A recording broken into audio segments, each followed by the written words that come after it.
Hallo und willkommen zu einem neuen Video.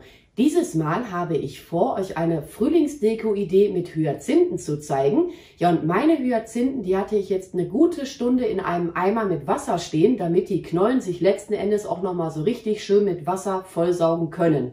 Weil das wird jetzt ein Projekt werden, wo die Hyazinthen im Laufe der Zeit nicht gewässert werden.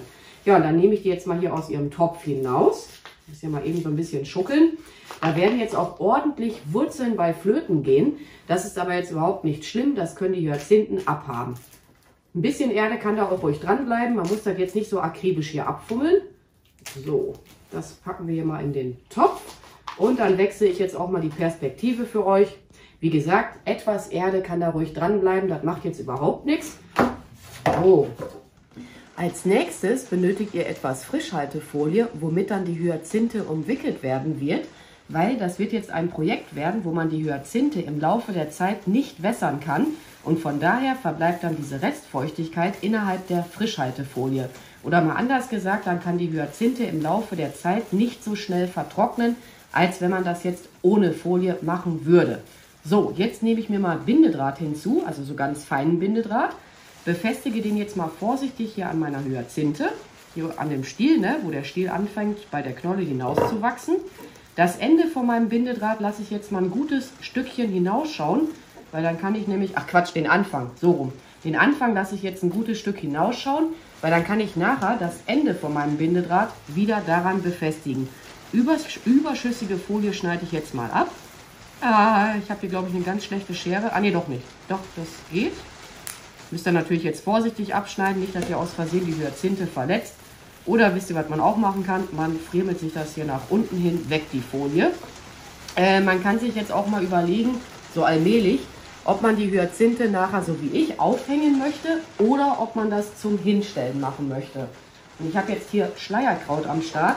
Das ist jetzt auch der Grund, warum man das nicht so gut einsprühen kann. Weil ich könnte mir vorstellen, im Laufe der Zeit wird das Schleierkraut dann richtig schön usselig werden, wenn man das alle paar Tage dann mit Wasser besprühen würde. So, das kann aber jetzt hier noch ein bisschen kürzer. Bindedraht ist hier am Start, der ganz feine. Und das Schleierkraut wird jetzt hier dran befestigt werden. Das wird jetzt im Prinzip ja irgendwo eine Art von Kokedama mit Schleierkraut werden. Und ich umwickle das Ganze jetzt so lange, bis ich halt nichts mehr von der Folie nachher erkennen kann. Ich mache hier immer so kleine Sträußchen aus dem Schleierkraut. Ihr könnt natürlich auch anderes Material verwenden. Ich habe jetzt zum Beispiel noch Reste von einer Stacheldrahtpflanze liegen. Man könnte da jetzt auch Wolle drumherum friebeln, ne? Das, was ihr halt leiden mögt. Ich mache hier so etwas überlappend, aber ich denke, dann werde ich das Ganze jetzt mal auch für euch beschleunigen. So viel kann ich jetzt dazu nicht mehr erzählen, außer vielleicht, dass ich die Stiele hier auch mal unter das bereits dran gewickelte Schleierkraut so hineinfriemeln, ne? Dass man das nachher nicht mehr so sieht. Ja, und dann halt, wie gesagt, so lange machen, bis man nichts mehr von der Folie gleich erkennen kann.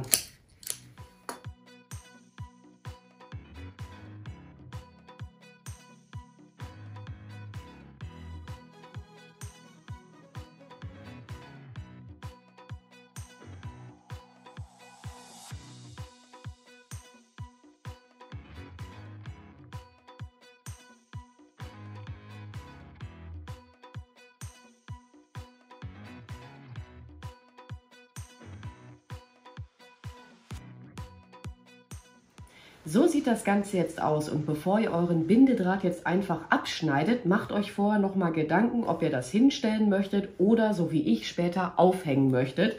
Von daher lasse ich da jetzt ein gutes Stück Bindedraht auch mal dran. Ne? Zack. Ja, und das Schleierkraut, das wird dann schön im Laufe der Zeit eintrocknen. Ich habe hier noch Schleierkraut in der Werkstatt rumliegen. Boah, das ist bestimmt schon 2 Monate alt. Sieht jetzt eingetrocknet auch richtig schön aus. Jetzt verfriemel ich hier den Bindedraht an dem bereits dran gewickelten, weil ich bin jetzt ehrlich, den Anfang von meinem Bindedraht habe ich irgendwann im Laufe der Zeit verloren.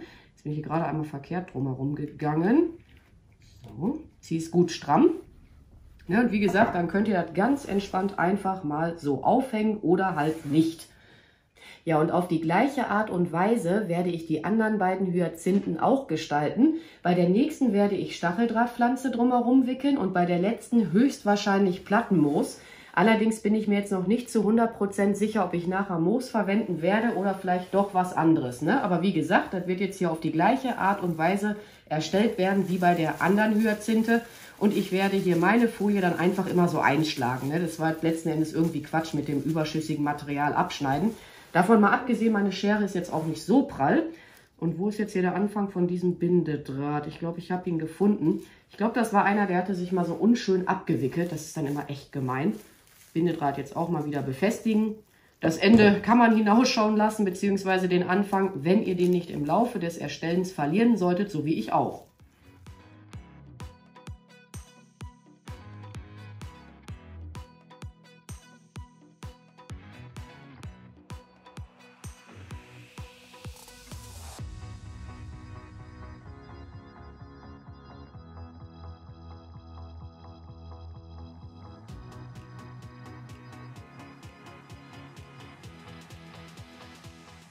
Für meine dritte Hyazinthe werde ich jetzt doch kein Plattenmoos verwenden, sondern dieses Material hier. Auf der Verpackung steht jetzt leider nur Fuzzy Fibre drauf. Ich vermute, das ist sowas Ähnliches wie Schafschurwolle. Und auch hier wird die Hyazinthe zunächst mal mit der Folie umwickelt werden. Dann befestige ich meinen feinen Bindedraht und dann lege ich mir das Material hier schon mal drumherum. Na, die Wurzel hier, die soll aber nicht hinausschauen. So, mal eben abgezupft. Ich nehme jetzt auch wieder diesen silberfarbenen Bindedraht. Der andere, der wickelt sich aber dermaßen ab. Er tut mir nicht den Gefallen, dass er sich halt wieder so ganz normal da drumherum legen lässt. Na, willst du wohl? Ich kriege hier ehrlich gesagt gerade kalte Finger. Ja, und dann werde ich das Ganze jetzt aber auch mal wieder für euch beschleunigen. So viel kann ich ja jetzt dazu auch nicht mehr erzählen.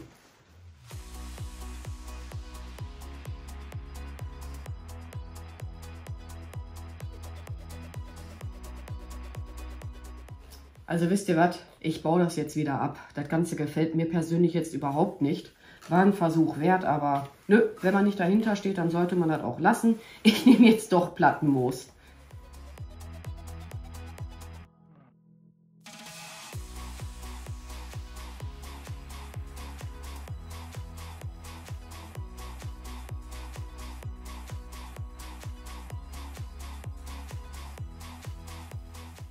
Ach übrigens, bei dieser Version hätte man jetzt auch die Folie einfach weglassen können, weil das Moos, das kann man ruhig täglich dann auch einfach mal mit Wasser besprühen, beziehungsweise so alle 3 bis 4 Tage mal mit Wasser besprühen. Ne? Da ist die Folie jetzt letzten Endes unnötig gewesen, aber ich hatte jetzt auch keine Lust, die Folie jetzt erst einmal wieder abzufriemeln.